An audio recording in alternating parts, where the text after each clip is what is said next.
Tonight, I can report to the American people and to the world that the United States has conducted an operation that killed Osama bin Laden. Where we continue to follow the capture and killing of Osama bin Laden now. Those are just some of the scenes overnight as thousands of Americans gathered in celebration of Osama bin Laden's death. Former Navy SEAL Rob O'Neill says he has thought about the mission every day since that May Day in 2011. For multiple conversations you had with Rob O'Neill over the past year and a half, how'd you get access? And you described that his head kind of exploded when you hit him. I actually hit him 3 times because I shot him twice when he was standing and once on the ground. That is the fucking American badass right there. We are not going for fame and we are not going for bravado. We are going for the single mom who dropped her kids off at elementary school on a Tuesday morning, and then 45 minutes later she jumped to her death out of a skyscraper. If you need help, hang up and then dial your operator. I'm Rob O'Neill, and this is the Operator Podcast.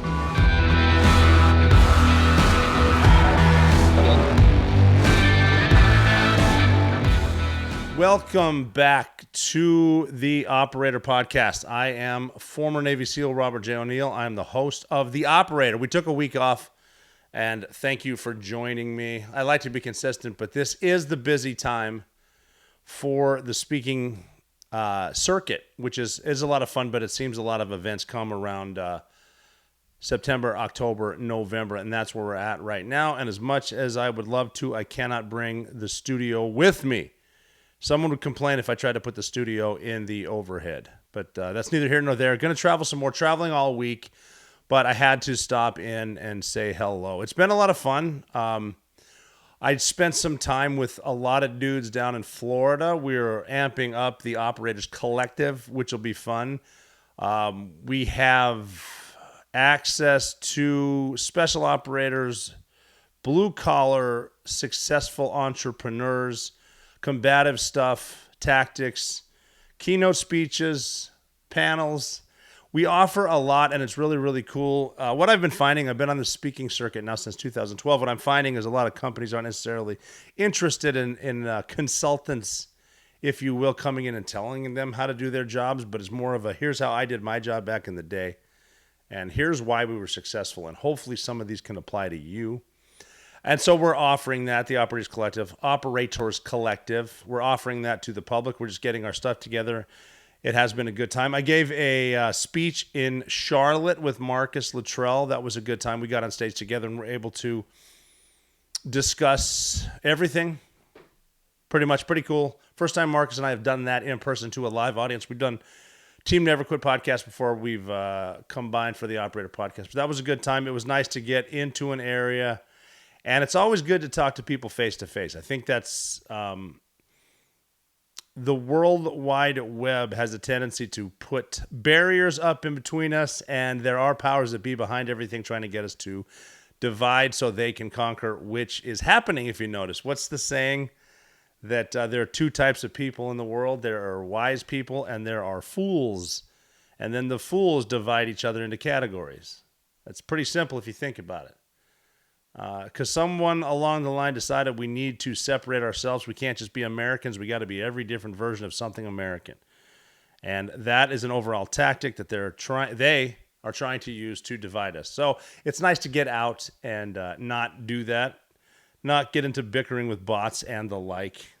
So very cool to see people. I hung out with Kaj Larson and Jeff Gum at their house, which is a good time. Steve Drum flew in. I've interviewed him before on the Operator Podcast. Couldn't get Scott Padgett there. Interviewed him, former Navy SEAL.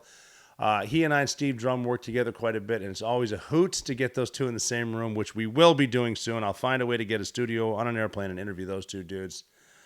Dan Corbett, the American mercenary, was there.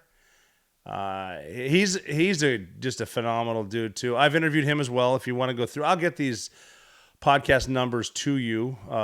All good interviews. And again, it's always good to get in person. I've done Skype and Zoom and Microsoft Teams and whatnot interviews before, but it's always better to get people in person. Dan Corbett, American Mercenary. Check his book out for sure. Part of that was 18 months in Serbian prison, which is just a hell of a story. And one of the things, he's a very positive dude. And one of the dudes I know that knows that time is the most valuable thing that you have, more important than money. Time is money. So, and it's so interesting to hear Dan Corbett's story about what do you want to do now? Well, I have my time, so I can do anything I want. Long story short, he learned Serbian, learned how to play chess. I'm a chess player as well, so we got to sit down and play chess in between sessions. That's a good game too if you haven't played chess. I'd recommend learn. I like chess a lot. I've been playing a long time.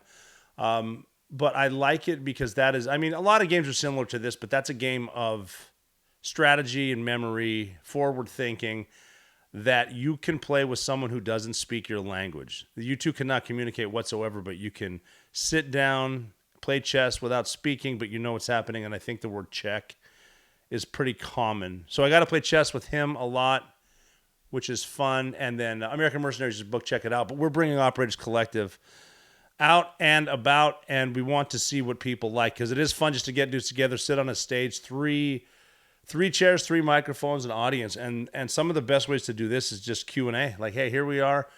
Here's a little bit of a background. Do you have any questions? If not, then we can just go into how we got to where we are today, and be it basic underwater demolition SEAL training, be it boot camp or going off to college for the first time. It's always fascinating to talk to people where they are now. Because, I mean, even you'll hear veterans a lot say that, jokingly, you always run into the guy that, well, I was going to join, or I should have joined, or I would have joined.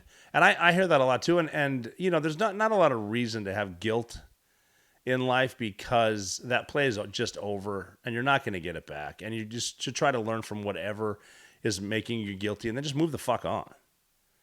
You got to get over it. And that comes back to mastering the basics. Can you just get over it? Get over it. And I'm giving myself my own advice right now. I'll give myself my own advice tomorrow, probably the next day as I'm in airports. And you're going to hear from me because I will be putting out where I'm going and whatnot, stuff like that. But it's important to not to dwell on anything at all. And just the point I was making is, think about this right now. Every decision you've made in life, good or bad, has led you to this point where you are right now. And if it happened to be not joining the military, but now you have a family, well, guess what? If you would have joined the military, you wouldn't have that family. You made a good decision. Maybe you tried to join the Air Force, but the Air Force wasn't available, and so you joined the Army. Maybe you regret not being in the Air Force, but you joined the Army, and that led you to where you are today. It's interesting to think about the butterfly effect and stuff like that. In my case, when I joined the Navy, I tried to join the Marine Corps. You've heard this story ad nauseum, but it's important when I remind my college-age kids something very simple, especially when they get all spun up about something that's actually not important. I remind them, no matter how important this political issue to you is right now, because you're in college, if you simplify it, think about this. If a certain sergeant in the Marine Corps in Butte, Montana, however he got there, wasn't at lunch at 11:30 a.m. on a random Wednesday, you wouldn't be alive. And that's just how it works. The smallest decision that you make in a few years, just based on the percentage, it changes everything. And if you're here listening to this or you're looking at me, life is good. It got you to where you are. And speaking of travel, this is actually a good segue, because I have copious notes, as I usually do, but I'm not looking at them. I'm just talking to you because you matter. I love you. But with the travels, I need to mention the sponsor of the show, Ridge Wallet. Just because I travel, it's one of those things where running around the house or trying to get to a car, trying to get to a plane, like you lose things. I've lost my wallet before. I used to have big, giant, crusty leather wallets that felt like bricks because it said a certain name on them, and I thought it was cool. But now I'm using Ridge Wallet. I mean, I'm holding mine right now. I just pulled it out of my pocket. Look how small this thing is. You got 12 cards in there, up to 12 cards. You put your cash on the outside.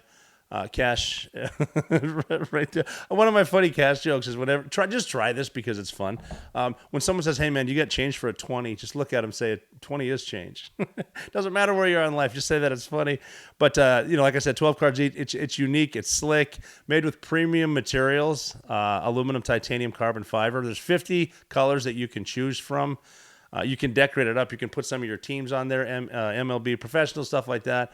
And all Ridge products have a lifetime guarantee. The last wallet you're going to need to own. You're never going to lose it because of the AirTag system, which you can get. And also the power bank right here. I've been carrying this around a lot too. This is just awesome. It has built-in cords. It's got all kinds of new iPhone, old iPhone. It can charge a watch. It's got the little thing in the back, the little stand where you can put it there, do your FaceTimes or whatnot.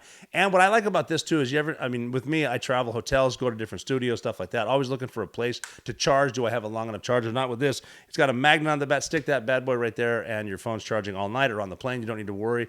Takeoff and landing, blah, blah, blah, or whatnot. But at Ridge.com, you're going to get this too. I literally carry this with me every place. The only thing I actually ever charge is this because it charges everything else for me. But like losing your wallet is the worst. But with the Ridge AirTag attachment, you'll always know exactly where your wallet is before panic mode kicks in. And that's probably the worst panic, losing your wallet, because in there is obviously all your stuff. Ridge isn't just worried. They're not just all about wallets, though. They create premium everyday carry essentials like key cases, suitcases, rings. You can put them all in the wallet.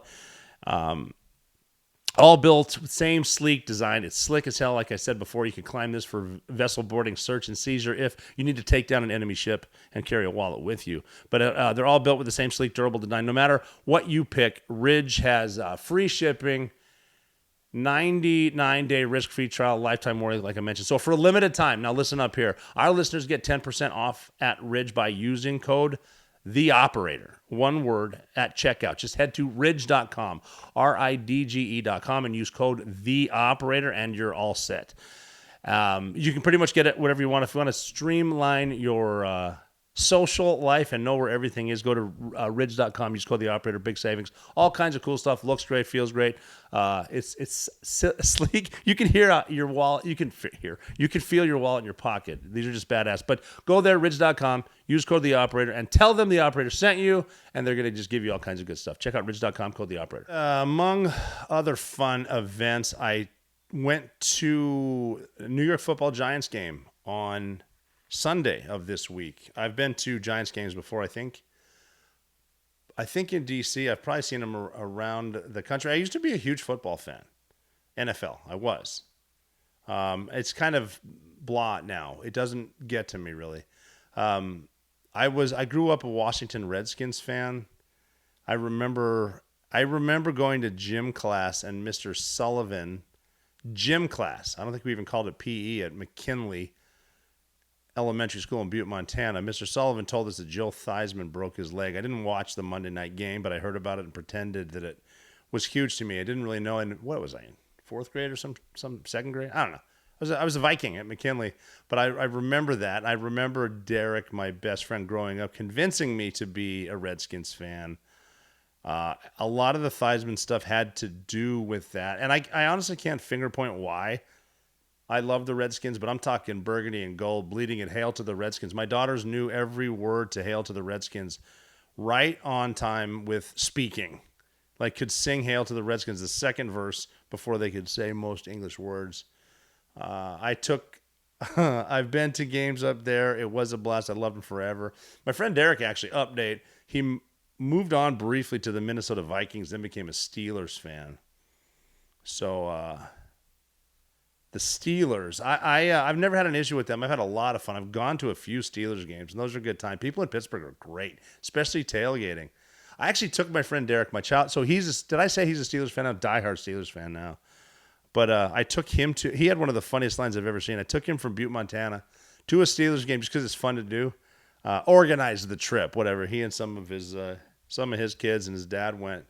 And we were going into the stadium in Pittsburgh. I remember going down a stairwell to go to whatever entrance we were going into, and there were two dudes outside with the signs that say selling tickets. One guy had a sign that said selling tickets for sale, and another guy right next to him had a sign that said buying tickets. I buy tickets. And I remember Derek walked up to him, one guy buying tickets, one guy selling tickets are right next to each other, and he said, "Hey, have you two met?"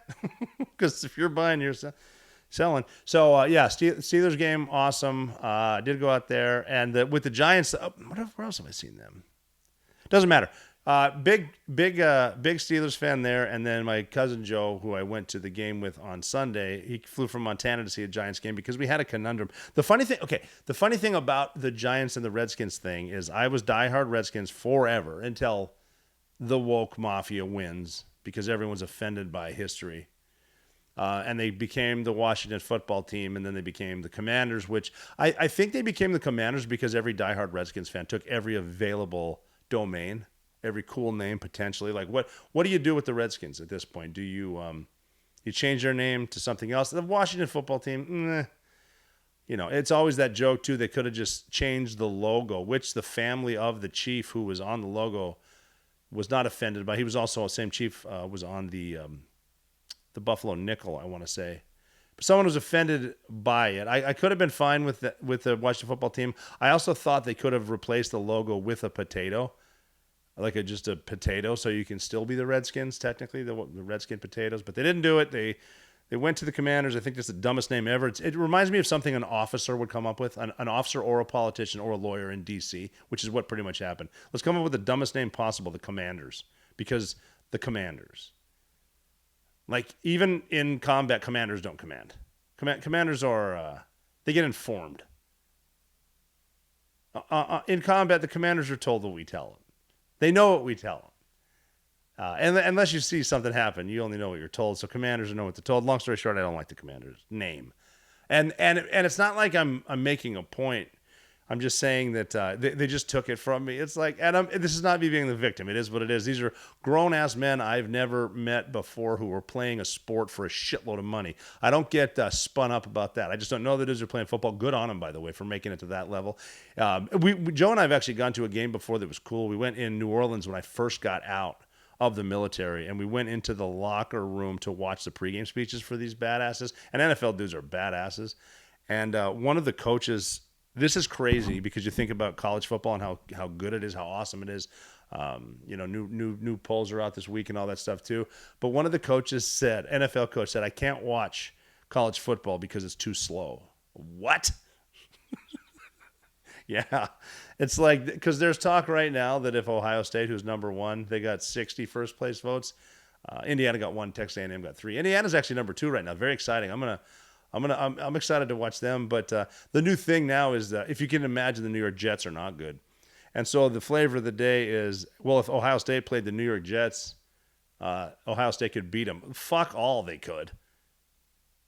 Get your shit together if you're thinking a college team can beat an NFL team. You got to remember, when you're dealing with the NFL, every dude, there aren't scrubs in the NFL. I mean, they might not play to their potential, but they're in the NFL.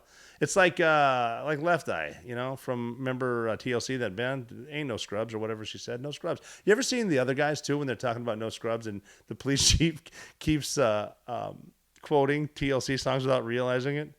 You got to creep. Michael Keaton, man, he was great as Batman, probably the best Batman ever. But you got to creep. But yeah, if Ohio State played the New York Jets next Saturday, New York Jets would be up like 250-0 at halftime. Congratulations, you got 10 dudes on your team that might go pro. Guess what? Every one of the Jets went pro. They're all fast. They would destroy you, Ohio State. But that's where we're at. I'm not sure where I was going with this. But the Redskins Giants thing, me and Joe had a lot of fun. We went to Apollo Jets. Thanks, Apollo Jets, for letting us into your suite. Great time there. Awesome food. The food, man. Just like, I'm a big fan of mini sandwiches. I will make mini sandwiches out of everything. Breakfast, I want wheat toast, cutting the halves into quarters. I'm making mini sandwiches. But they had mini chicken sandwiches. New York is close to Philly. I'm not sure how good you are at geometry or have a globe, but Philly's really close to New York. They brought in mini Philly cheesesteaks from Philly. Mini cheesesteak. Oh yeah, so you can eat 100 of them. And obviously the sweets cart came in, just glorious stuff. So we were there. Fun game, Giants lost. But the point I'm getting at is I need a team. Because I'm not playing the victim, but they took them from me. They just took I try to watch the Commanders, like, it's just not there. It used to be like wake up and pregame. I remember skydiving trips in Tucson. And Nelson Miller, who owns all the Tridents, bar and grill / pizza joints, bigger Redskins fan than I am. And I remember pregame, like we're in Arizona, so you're talking West Coast time. And the game starts at 1 on the East Coast, but just pregame at the Trident early morning, getting ready to rock and roll. Hail to the Redskins played if and when they scored. But Hugh, I think Nelson's still with the I should have worn his shirt for this. Nelson Miller for president. But it was just burgundy and gold, and they just took it. So long story short, I'm looking for a team. I'm going with the Giants. But I'm doing that because my cousin Joe and I have been betting since Butte Central Catholic Junior High School, $5 a game, Giants Redskins, every single game. And that's, I mean, $5 back in the day. So you're talking the late 80s, even though the Redskins did win in 87 and 91, just saying. That was the last Super Bowl. Mark Rippon, good quarterback. Doug Williams better. I take Doug Williams. But yeah, we're betting $5 a game since the 80s. So I'm pretty sure I'm into my cousin Joe about $83,005. So we got together for this game so I could just say, instead of like, ponying up a check for whatever I owe him, I just said, I'm just coming over to the Giants, and I'll admit it, you win. So that was a fun bet, and he deserves that because watching football, my cousin Joe lived in Oklahoma for a while, and he and his mom would drive from Oklahoma up to Montana like every summer before they moved there. And that's a long trip. Picture driving like in the 1983. I'm going to get into that in a second. But like 1983, just you and your mom, and there's no such thing as headphones. There's certainly no internet, and you don't have a phone of your own. And at certain ages, you can't even read that well. So you're just going to sit in a car with no air conditioning to go to Montana. But I bring up the fact that I can apologize to him and have a good time at the game, because there was one time, speaking of college and Oklahoma, Joe loved Oklahoma, the Sooners. And we were fishing in Montana. I'll never forget this. Probably the meanest thing I've ever done to anybody. And I've killed people. We were fishing at Georgetown Lake in Montana. That's a lake at about 6,000 feet, cold lake. And we'd sit on the dock and we would fish. And lake fishing is like, I'm not sure if it's even legal. Doesn't matter. If you want to come get me. But we would catch minnows, like mini trout, and then you put a hook underneath it. It's pretty cruel, I'm sure. Put a hook underneath their spine so they can still move. And some boat captain up on Georgetown Lake, who was probably sauced since the sun came up, told us that they can't feel it.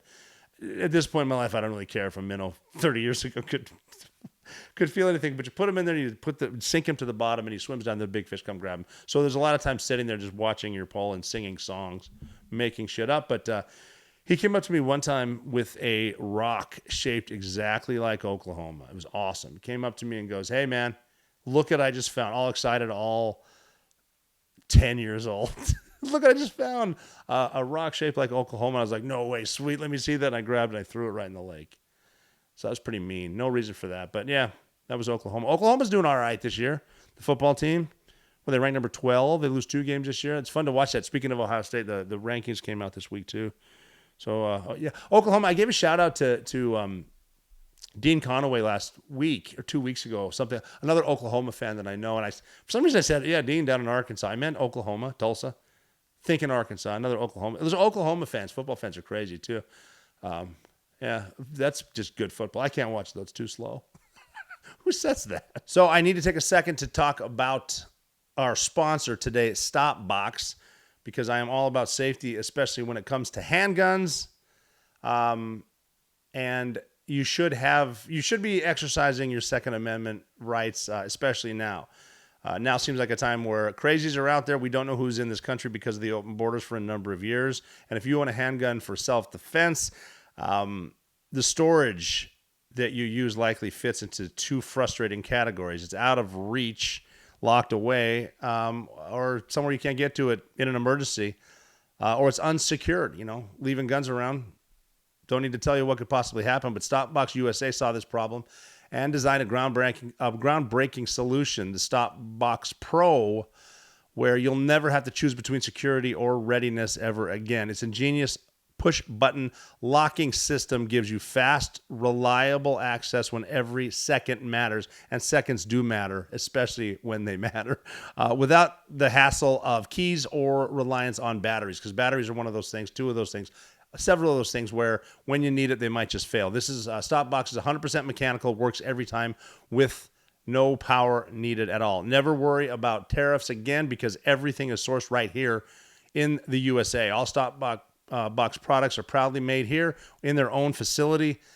So that ensures not only high quality craftsmanship for every single product set out, but it means jobs are here in the United States.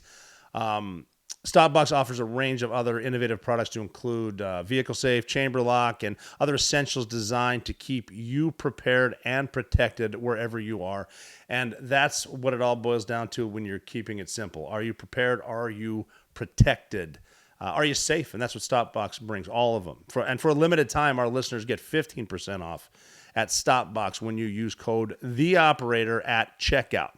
So head over to stopboxusa.com, STOPBOX USA.com, and use code THEOPERATOR for 15% off your entire order. And after you purchase and they say, how'd you get here? You say the operator sent you, because we're about preparation. We're about the Second Amendment and safety. So go to stopboxusa.com. Do it now. Use code THEOPERATOR. Big savings. In light of recent events, I'm just going to dip a little bit into some history, because if you don't know your history, you're going to be doomed to repeat it. And we've heard that a whole bunch, and that's very difficult right now, especially with the way people in power are trying to make sure you don't know what your history is.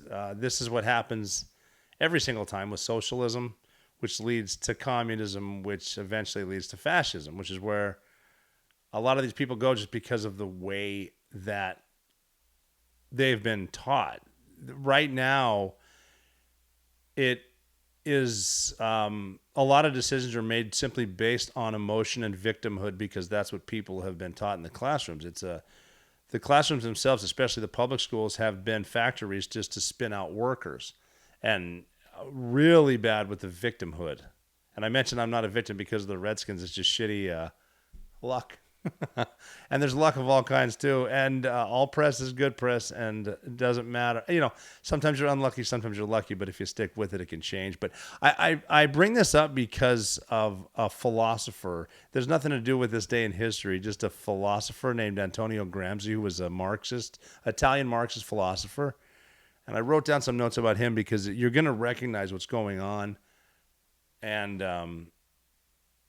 you know, instead of getting all fired up and spun up and yelling and stuff, it's important to realize what's happening, because none of this is by accident. The open borders were not an accident. Putting people in red states that will vote blue is not an accident.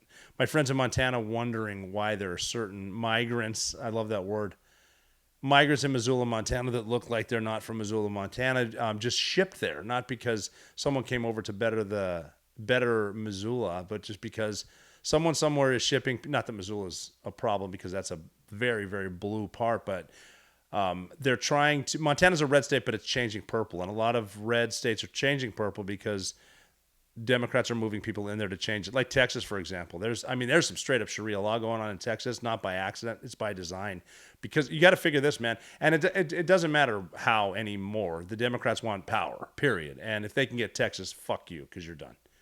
But they're moving people everywhere, and it is all based on how much power they have in Washington, D.C. And yes, gerrymandering is a word that's thrown around a lot. It is because of Texas. Again, Republicans are trying to do it now because they have control, because, again, they want to maintain power. And with this gerrymandering stuff, it is about seats and power over you, power for the federal government, and expanding it. And you've heard like pack the court, which is what Democrats want to do. You've heard D.C. to become a state so they can have 2 more Democrat senators. Puerto Rico statewide, 2 more senators for Democrats. Power grab, power grab, power grab. That's what's happening right now. And this is a philosophy. And a lot of these people, too, that are running on this philosophy. I mean, Bernie Sanders has been saying, the oligarchy, since, the 70s.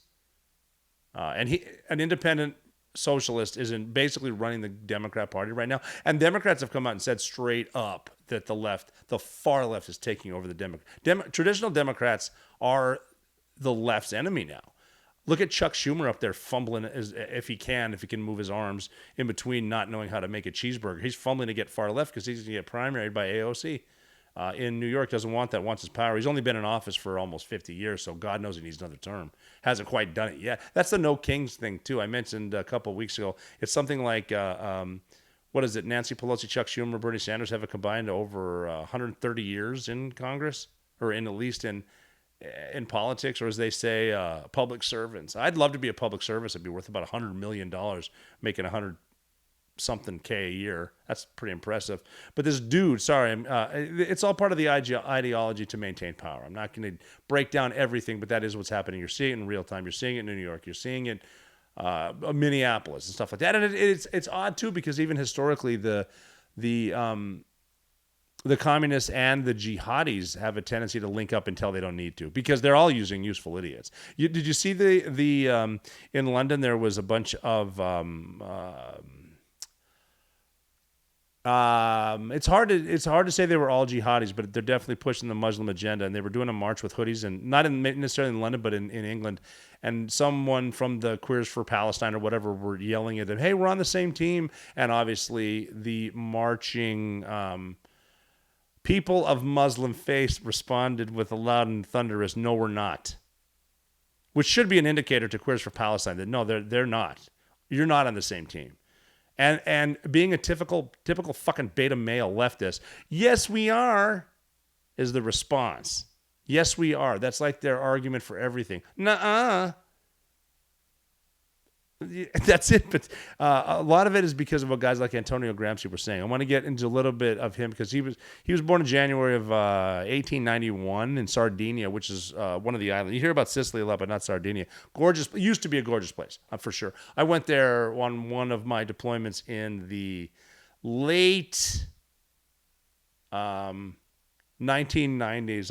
I mentioned I was speaking with Marcus Luttrell, and I love that he was talking about some of the history. And you got to bear with me, because I was born in the 1900s, which I think is hilarious. I'm going to bring that on board too. I was also born in the 1900s. But when I went to Sardinia, it was awesome. It's I don't know what's happening with people coming off of boats and just ramrodding themselves into culture.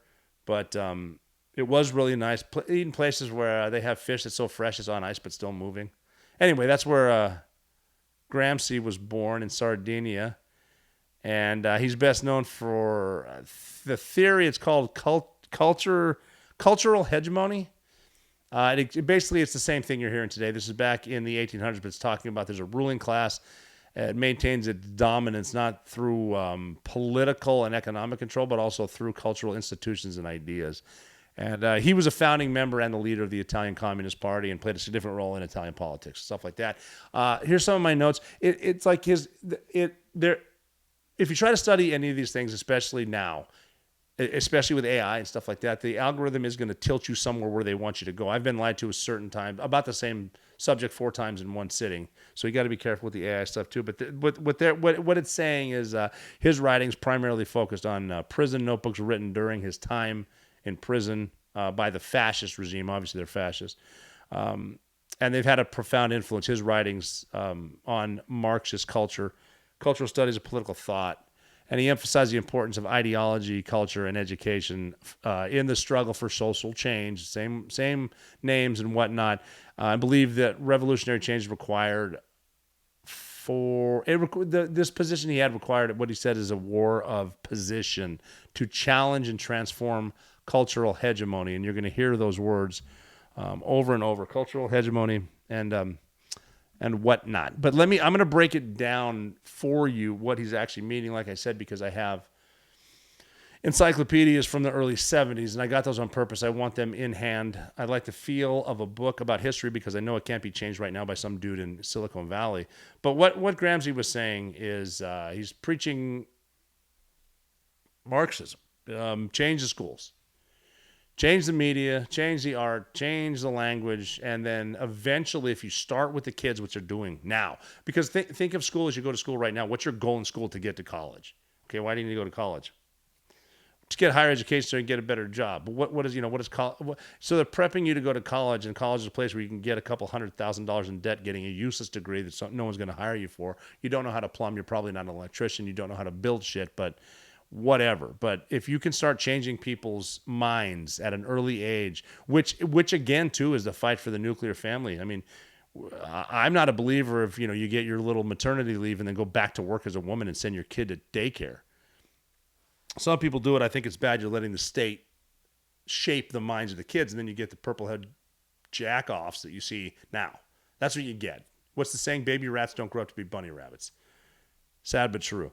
And if you can start doing that, control all the media, all the schools and whatnot, you don't need a coup with guns because the people will eventually do all of the dirty work for you. Look at some of these people that they take out of senior centers, pay them $50. All these old white liberals who didn't quite end the war in Vietnam, and they show up. Ideology's in their head too, and this is where the ideology replaces truth. You don't need to tell the truth anymore. You just need an ideology and some emotions, and you need to be able to scream at people. And this is a slow capture of conscience.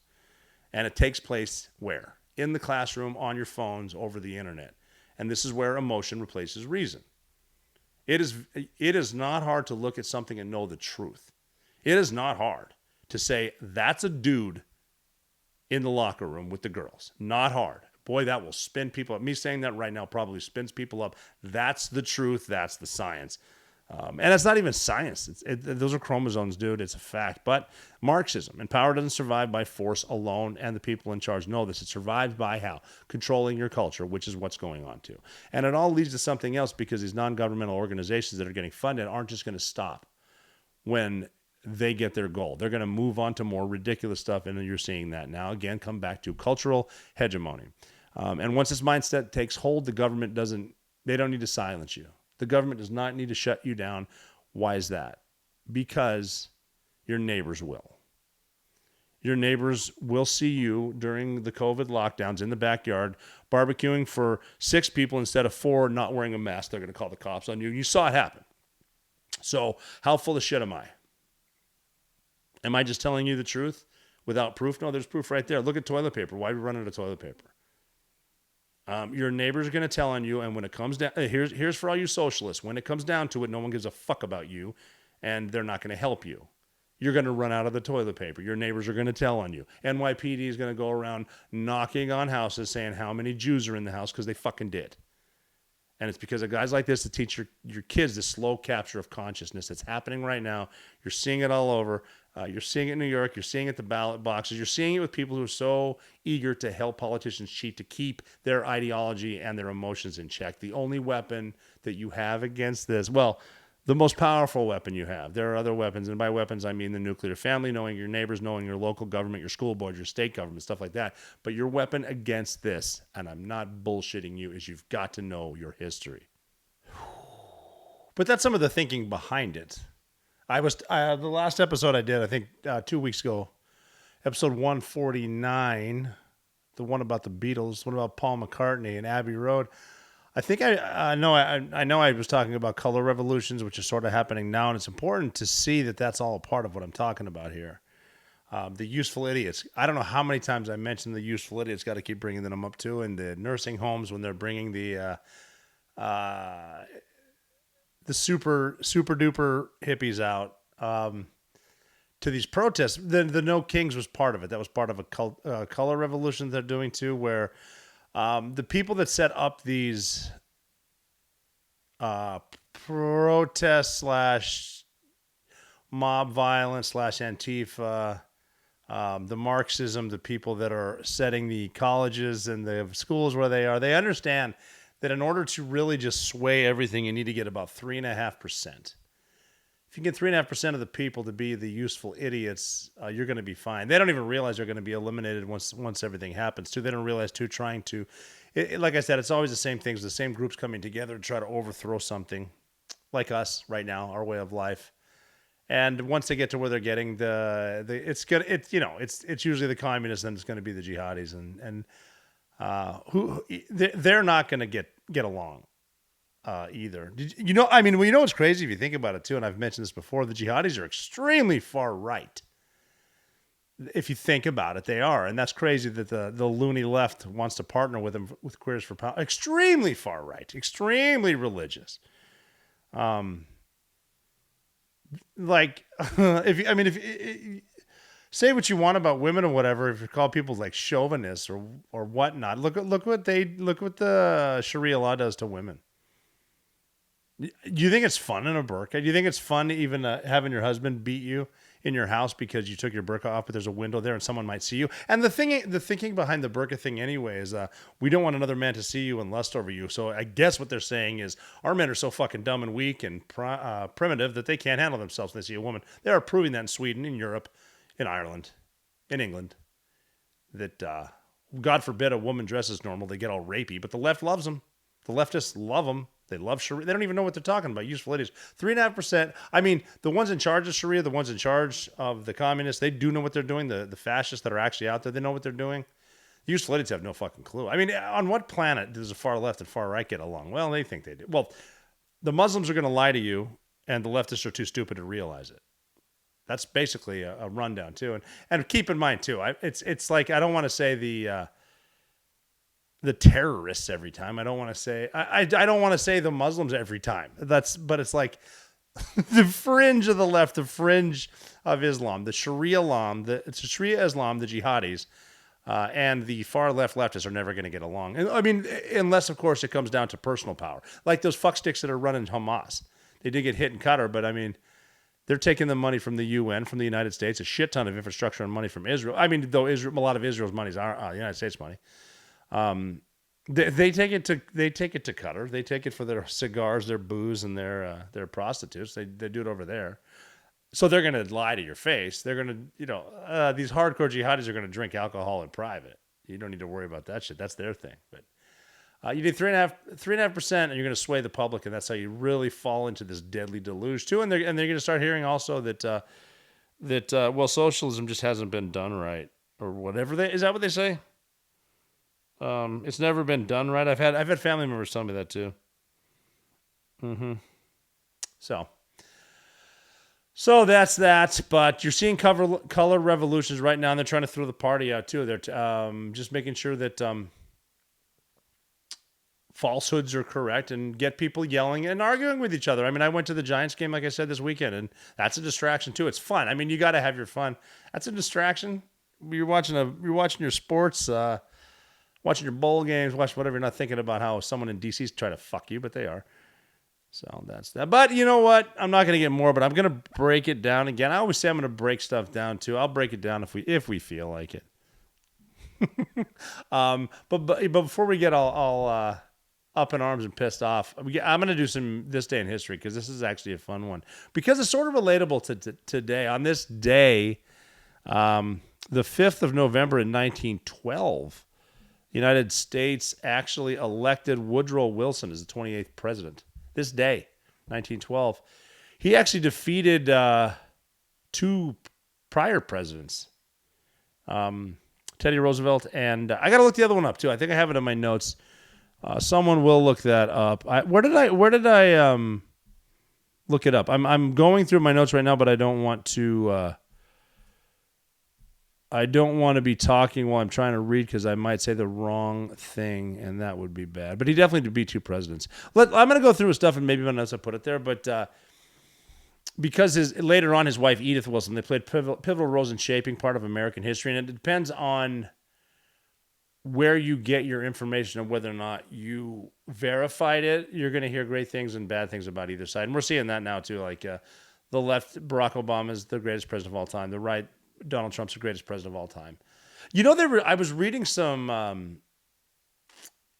polls, and polls are skewed. You can't believe polls. You can't believe most shit you hear. I'm at the point now, if you don't see it, you better question it.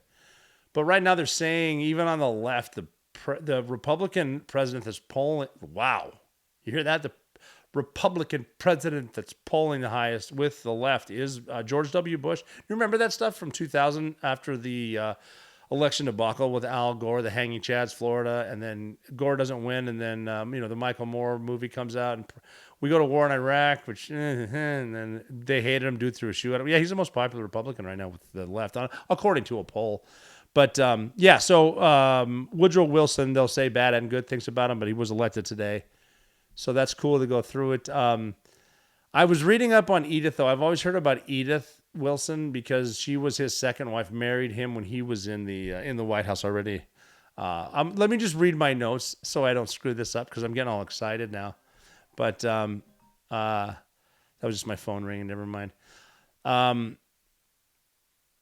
what I say here is the partnership between Woodrow Wilson and Edith Wilson extended beyond personal life into the political arena, where Edith's influence and involvement became particularly noteworthy during Woodrow Wilson's presidency. And we're going to go through that right now. Woodrow Wilson was born in Virginia, and so now it's like you're an attorney, but you're an attorney. That's what they do when you're in politics. But he was an academic and historian by training. He served as the president of Princeton and later as a governor of New Jersey. And what he was doing too, when he wasn't even in politics, he just decided he wanted to run for presidency. And it's like, well, you should do something else, like run for the governor of New Jersey. And he won that too. And he was like instrumental in World War I and the Treaty of Versailles and actually the establishment of the League of Nations. I don't even want to touch those D-bags right now, but whatever. And then there's Edith Wilson. She met Wilson, and her marriage to him in 1915, which is after he was elected.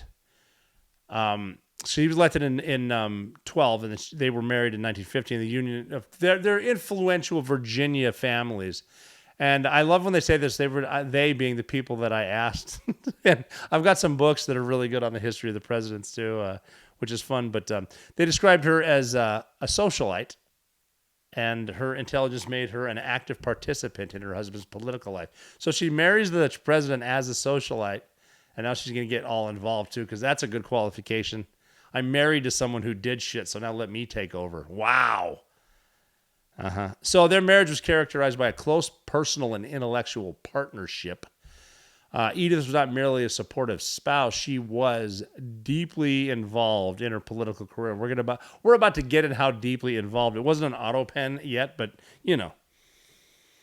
similar. I don't think they had auto pens at that point, but like as soon as he married her, he'd bring her to meetings and stuff, and she's influential, and that's just awesome. To bring your wife to work day, let's let her get her fucking voice heard. But then she's all of a sudden a confidant and an advisor, and she also gets to share a bed with the president, which is kick-ass. It's never gone wrong. It's never let 20 million illegal people across the border. But one of the most significant aspects of Edith's influence emerged during his second term, like I said, because it was right around the re-election that they were getting all hoity-toity. Right around then. Let me find that out. But in 1919, he suffered a stroke in 1919. I think it was his third stroke. He suffered two. He ignored the second. He was saying he had some issues with his body. But this stroke, the third stroke when he was in his second term, it really incapacitated him. And I'm talking physically and emotionally and mentally. And she's already there. She's already his wife, already his close advisor. So she took on an even more prominent role, basically managing his duties, which is a nice way for saying she controlled it. She ran the country. Her involvement during this period has been a subject of historical debate, with some viewing her as a protective caretaker and others as a no-shit power broker. But the extent of her influence during her husband's incapacitation is talked about. She officially was not elected, not appointed officially, kind of like Kamala in the coup a year ago. No one voted for her, but hey, put her in because, no kings. No kings. But put her in because we need someone for the deep state to run this shit like we've been doing it for the previous 4 years. And then all of her control over Wilson, her decision-making during that critical period demonstrate the informal exercise of political power. She curated Wilson's schedule. Here's the big one. When you start to see someone limiting someone else's access, that's what she was doing. So she says, you can't see him, but he's fine. You give me the message, I'll tell it to him. So basically, she's the gatekeeper. She's like the lobbyist, but she's in the White House, in the bed with the president, making sure, look, I don't like your ideas. You don't get to see them.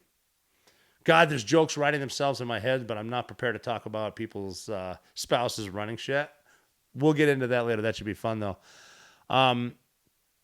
Her actions were sometimes justified, sometimes they were necessary, but they were always protected, and they challenged traditional notions at the time of women's roles and boundaries for as far as political authority.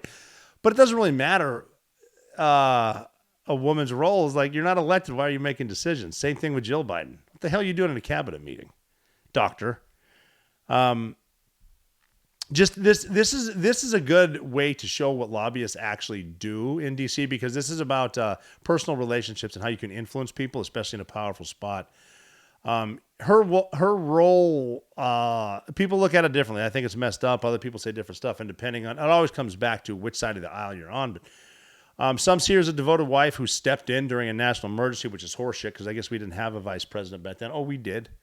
I guess we didn't have a cabinet. No, we did. She's just trying to say she's being loyal. And this is, again, the emotional crap that comes in. They were pissed about a wife's influence on someone in power like that, behind the scenes and without formal acknowledgement. And what she would do is take her incapacitated husband's hand, put it on the pen she would sign for him. So, again, that's not auto pen, but it's the same shit. Who's making the decision? What are they going to do with all those pardons that that the office of Joe Biden, like, a lot of them aren't even legit. That's what people are saying. So it's frustrating right there. And he allegedly did a good job with the Great War, but was she doing it? When was he incapacitated? Because they didn't want to bring it up during his reelection, but then afterwards she was in there. So is it cool to do that? I don't know, but he was elected his first term beating 2 presidents. Who it was? I know Teddy Roosevelt was one of them. And since I have you on the horn, we're gonna write this right now. I'm going to my certain which 2 presidents did Wilson defeat? Let's try that. Let's see if it worked. Did Wilson defeat? Let's see what they say. It would be Woodrow's. It was William Howard Taft and Teddy Roosevelt. Yeah, Teddy Roosevelt's a badass too. I need to do one of him. He's a big hunter. Got shot like in the chest one time. Gave a speech, I think, with a. Was that him? Something mounted in like a bullet in his chest. That's pretty dope. But anyway, so that's the 5th of November. Woodrow Wilson. Edith wasn't there yet, but that's that. So what do they say? Behind every good man is a woman rolling her eyes. I'm not trying to be. I'm not saying. I'm reading what was said there back in the, because like Woodrow Wilson, I think he was one of 2 presidents that was he was just famously, he wasn't politically correct, this Wilson guy. He wasn't. DEI didn't play a role in the Wilson administration. He actually brought back a lot of segregations in certain spots. So I'm voting for not a good president. He did good stuff in World War I, so maybe he's a good president depending on what side of the aisle you're on. I'm not even going to get into that. I don't feel like it. It's Wednesday.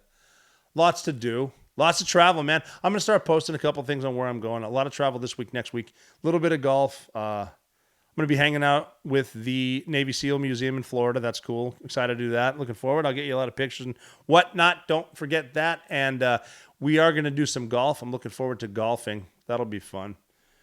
So, if you haven't taken up golf, I took up golf because my psychiatrist said after combat I needed a hobby to relieve stress. Yeah, if you want to relieve stress, take up golf. And you're never out of the fight.